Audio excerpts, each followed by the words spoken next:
E aí, pessoal, beleza? Bom, vamos estar batendo um papo hoje sobre a questão de uma decisão aí do STJ com repercussão geral no que diz respeito ao crime de furto, tá? Esse tema já vinha sendo discutido na prática aí por vários julgados, entendimentos doutrinários, enfim, informações que as pessoas às vezes se confundiam até em questão de prova ou na prática mesmo, não se tinha ainda alguma coisa finalizada sobre o assunto, e o STJ veio agora, bateu o martelo, até com repercussão geral, daqui a pouco eu vou estar abrindo aí a decisão para a gente poder ler e você ficar a par disso tudo e atualizado. Vamos lá, artigo 155 do Código Penal. Subtrair para si ou para outro em coisa alheia móvel. Então, está falando furto, ok? Pena, reclusão de 1 a 4 anos e multa. Isso é o caput lá, simples. Aí vem o parágrafo 1º. A pena aumenta-se de 1/3 se o crime é praticado durante o repouso noturno. Então, tenha esse aumento de pena aqui de 1/3, né, quando o furto ocorrer durante o repouso noturno. Questão toda é que se discutia o que seria esse repouso noturno, né? O que era caracterizado repouso noturno? Ainda mais quando a gente está falando, por exemplo, no horário de verão, em que ainda 8 horas da noite está claro. Será que seria considerado horário de repouso noturno? Como tinha essa abertura, né? A lei não definiu o que era esse repouso noturno, muito se aplicava o Código de Processo Civil, o novo CPC, que já não é tão novo assim, de 2015, né? Fala lá no artigo 212. Os atos processuais serão realizados em dias úteis das 6 às 20 horas. Então, se tinha como parâmetro, né, o horário noturno posterior às 20 horas, tá? Fazendo aqui uma analogia do que seria dia, porque aqui, ó, o no 212 fala que os atos processuais serão realizados em dias úteis, das 6 às 20 horas. Então, tirava como dia o período de 6 da manhã às 20 horas. Logo, após isso, a gente poderia considerar que é um repouso noturno, tá? Ah, posso aplicar o CPC lá no CPP? Pode. Lá no artigo 3º do Código de Processo Penal, deixa claro que a gente pode fazer essa aplicação. Mas, ainda assim, se tinha essas discussões aí sobre essa questão do horário noturno, porque ali era aplicado uma questão de analogia, né? Então, muitos falavam, você vai aplicar uma analogia em Malam Parte, porque a lei não definiu especificamente. Eu achei até que poderia ser aplicado, mesmo porque tem a previsão legal do artigo 3º do Código de Processo Penal para aplicação do CPC, então eu particularmente não vi nenhum problema. Mas a verdade é que essa discussão sempre vinha à tona, e em casos concretos, sempre se discutia, alguns tribunais com algumas posições, enfim. E aí o STJ agora, numa decisão, daqui a pouco eu estou abrindo aí para a gente falar sobre ela, vem e determina lá qual é a história. Bom, quando ele fala aqui em repouso noturno, a gente ainda tem que levar em consideração, e é que o STJ fez, dá essa resposta para a sociedade, é que, dependendo da localidade, repouso noturno poderia e pode ter uma variação conforme a decisão lá do STJ, tá?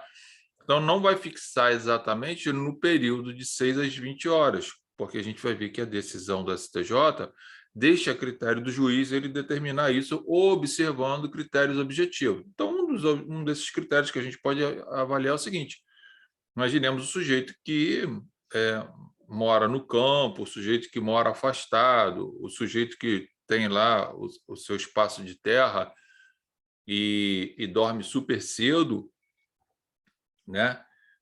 Se isso não seria considerado horário noturno. É óbvio que é considerado, em razão dessa ausência de especificação aqui na lei, né? Então, esses critérios objetivos é para ser avaliado no caso concreto.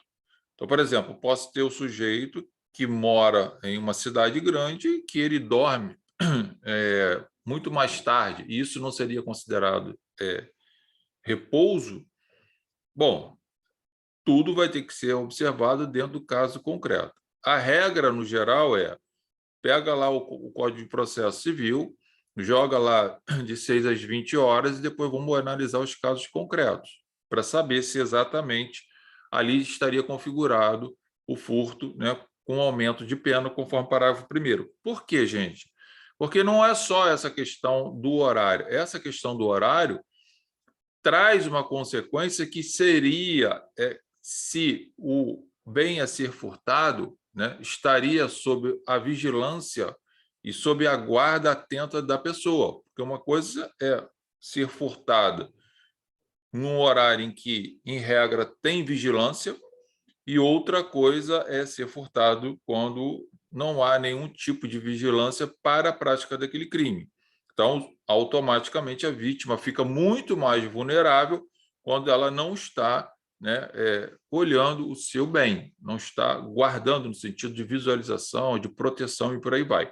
Então, o STJ vem e fala, deixa a critério também do juiz para observar o caso concreto, mas a gente vai compartilhar aqui para você ver que é muito interessante essa decisão, pelo menos vai trazer algumas mudanças, né, de posicionamento, de entendimento, porque é necessário que se faça essa intervenção aí. Então, vamos lá, ó. Essa decisão aqui, cara, saiu agora, há pouquinho, ó, no dia 4/7, ó. Hoje mesmo, eu estou até já gravando e falando para vocês que eu sempre faço a leitura lá das decisões para manter o pessoal atualizado e também para ficar atualizado. Vem aqui o STJ e fala lá, aumento de pena em 1/3 exige apenas que o furto tenha ocorrido durante o repouso noturno. Ok? Então, ele está até tirando já a ideia daquela discussão se a questão do repouso noturno levaria ou não a observância, né, do sujeito de resguardar, dificultar o furto do seu objeto. Né? Então, ele está falando o seguinte, é repouso noturno? Já qualificou o crime, não interessa. É isso que ele está falando aqui. Ó. Em julgamento sobre o rito dos recursos repetitivos, então, tema 1144, a terceira sessão do Superior Tribunal de Justiça definiu que, para a pena por furto ser aumentada em 1/3, como previsto no parágrafo 1º do artigo 155 do Código Penal, basta que o crime tenha sido praticado durante o repouso noturno. Tá? Para os ministros, são irrelevantes circunstâncias como as vítimas estarem ou não dormindo no momento do crime, ou o local da sua ocorrência em estabelecimento comercial, via pública, residência desabitada ou em veículos. Por que ele fala isso? Porque tinha muita discussão também, o sujeito que tinha uma residência lá, por exemplo, uma casa de campo, né? E que ele iria lá de vez em quando, mas tinha uma bicicleta, tivesse um bem lá e aquilo fosse furtado. Aí não se considerava, se sustentava que não teria possibilidade da aplicação do parágrafo 1º, tendo em vista que aquilo já estava desabitado e não estava sob o olhar, sob a guarda, né, de alguém. Então, a STJ vem e já fala aqui, ó, para os ministros são irrelevantes circunstâncias como as vítimas estarem ou não dormindo no momento do crime. Então, gente, o que a gente pode tirar daqui? Começar a pensar que a regra lá do Código de Processo Civil, do artigo 212, de 6 às 20, a gente pode partir desse princípio que o horário noturno seria 20 horas, né? Independente da vítima estar dormindo ou não, né? Até porque também não dá para você imputar à vítima a responsabilidade dela ter que, dentro do lar dela, né, ter que criar um aparato imenso para mostrar para o Estado, em caso, né, de sofrer uma ação de um sujeito qualquer furtando um bem dela, de que ela teve todos os cuidados necessários. Gente, aí já é demais, né? Aí é você beneficiar muito, né, o sujeito que está praticando o crime dificultando a vítima, né, e dando mais condições para o sujeito praticar o crime. Seria alimentar a vontade de praticar o crime. Então, acho que andou bem aqui. Para os ministros, são irrelevantes circunstâncias como as vítimas estarem ou não dormindo no momento do crime, ou o local de sua ocorrência, em estabelecimento comercial, via pública, residência desabitada ou em veículos, bastando que o furto ocorra obrigatoriamente à noite e em situação de repouso. Ponto, gente. À noite, o cara pode estar dormindo, às 20 horas já pode estar dormindo. Às 19 horas ele pode estar dormindo. Ah, Zé Carlos, se for 19 horas e estiver dormindo, está configurado o crime, gente. Porque vai ter que observar, principalmente, que não é que está estabelecido na lei, a gente usa o 212, né? Mas, no meu entendimento, se o sujeito está à noite, chegou cansado do trabalho, já escureceu, ele está dormindo, ele está totalmente vulnerável. Obviamente, o crime se configura e, para mim, tem que se aplicar mesmo o parágrafo 1º. Né? O colegiado também estabeleceu que o repouso noturno compreende o período em que a população se recolhe para descansar, devendo o julgador atentar-se às características do caso concreto. Foi o que eu falei anteriormente. Você pode estar, por exemplo, um pessoal aí lá do campo, por exemplo, que dorme cedo e já escureceu, 6, 7 horas da noite está dormindo, porque acorda 4 horas da manhã, por exemplo, para trabalhar, 3 horas da manhã para trabalhar, e aí está caracterizado aqui o repouso noturno. Então, o que a gente pode tirar dessa história é que a ideia do repouso noturno está no momento da fragilidade do sujeito, quando ele, no caso concreto, já não está, né, diretamente cuidando do objeto no sentido, né, de interferir na ação do sujeito ativo lá do crime. Né? Então, o sujeito olha, esse cara já está dormindo, vou lá e furto. Mas são 7h30 da noite, são 7 horas da noite. Mas ele acorda muito cedo e dorme muito cedo. Então, eu vou lá e aproveito que ele está dormindo e furto. Então, isso é a ideia do STJ. Tá? Então, o colegiado também estabeleceu que o repouso noturno compreende o período em que a população se recolhe para descansar, devendo o julgador atentar-se às características do caso concreto. A situação de repouso está configurada quando presente a condição de sossego / tranquilidade do período da noite, caso em que, em razão da diminuição ou a precariedade da vigilância dos bens, ou ainda de menor capacidade de resistência da vítima, facilita-se a concretização do crime. Ok? Gente, então, é o que eu falei anteriormente. Não vamos ficar presos ao que diz o artigo 212 do Código de Processo Civil, em que pese pode ser aplicado pelo Código de Processo Penal, conforme falei no artigo 3º do CPP. Não é para fazer isso. O que o STJ está falando é o seguinte, o sujeito está lá, 7 horas da noite, escureceu, está dormindo, ele já tem diminuída, né, a possibilidade de resistência referente ao que vai ser praticado contra o patrimônio dele. Então, e facilitando a ação, obviamente, do sujeito ativo para praticar o crime. Tá? Então, fique atento aí que isso é uma jurisprudência nova, pode cair no seu concurso, ou se você estiver atuando num caso concreto, você pode, por exemplo, ser assistente da acusação, ou você pode estar defendendo seu cliente. Saiba que agora o STJ coloca essa decisão, né, até com repercussão geral, tema 1144, e traz novas diretrizes.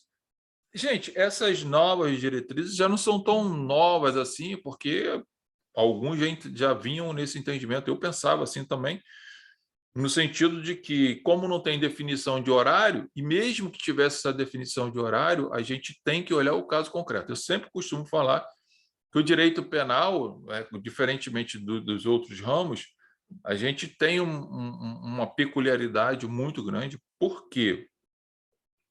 Por causa da teoria do crime, porque a gente tem fato típico, quanto jurídico culpável, e lá, logo no fato típico, tem aquele primeiro elemento que é a conduta. Essa conduta vai fazer ou vai trazer consequências diversas para o caso concreto. Então, dizer que eu tenho um furto, né, por exemplo, que só está caracterizado furto, né, que acontecer depois das 20 horas, porque o Código de Processo Civil estabelece em regra, como dia, de 6 às 20 horas, eu deixaria desamparado esse pessoal que dorme 7 horas da noite, que já está totalmente tranquilo, está desprovido de cautela, né? Porque ele precisa descansar, porque acorda 3 horas da manhã, 4 horas da manhã para ir para o campo, por exemplo. E aí eu não poderia amparar essas pessoas com esse aumento de pena, o que seria um absurdo e seria privilegiar a ação do sujeito que pratica um crime contra aquele cidadão trabalhador. Então, mandou bem, trouxe agora mais luz, principalmente para os tribunais, vai ficar mais complicado ainda para essa galerinha aí que gosta de praticar o furto, se dar bem na vida às custas dos outros, e a defesa provavelmente vai encontrar muito mais dificuldade em atuar no sentido de tentar extrair esse aumento de pena. Então, o aumento de pena hoje, pelo STJ, o juiz ele vai ter essa possibilidade, essa questão da subjetividade dele, de analisar o caso concreto e verificar se é possível ou não a aplicação do aumento de pena de 1/3, né, lá do parágrafo 1º do artigo 155. Você pode estar falando assim, Zé Carlos, mas agora então fica no subjetivismo do juiz. Bom, se a lei não trouxe, se o legislador não definiu o que seria dia, e mesmo que trouxesse, cairíamos ainda nas questões específicas, né? Sempre vai caber ao juiz decidir no caso concreto. Por isso que eu falei para vocês anteriormente, não dá para definir, né, a ideia de uma receita de bolo pronta para todas as possibilidades. Então, sempre vai ter o subjetivismo do juiz naquilo que tiver dentro dos autos. É óbvio que o juiz tem que julgar com as provas produzidas dentro dos autos, né? Achismo aqui, bolinha de cristal, isso está fora, a gente já falou isso outras vezes, nem pode. Então, fica aqui essa ideia para vocês, tá? De que vocês agora precisam avaliar essa nova decisão do STJ, tá? Que traz para a gente uma postura, né, de maior cautela, né, da defesa e maior tranquilidade para a acusação, porque vai olhar o caso concreto e vai mostrar lá para o juiz que o sujeito praticou o crime dentro daquelas condições. Gente, independente se tem câmera, tá? Independente se é em via pública, independente se a casa ela não é habitada frequentemente, não interessa. O STJ falou o seguinte, é horário noturno, está lá, vai estar caracterizado o furto, e eu acho que nesse caso andou bem, né? Assim, começa a estreitar também a ação desses caras, porque não dá para ficar privilegiando eles com uma série de argumentos que tinham anteriormente e que muitos se davam bem nessa história toda. martinsbrito.edplataforma.com, nossa plataforma dos cursos jurídicos, meudigicardio.com/martinsbritoadvocacia/ você encontra todos os nossos endereços, nossas redes sociais e muito mais informações. Bons estudos, logo a gente está retornando. Grande abraço.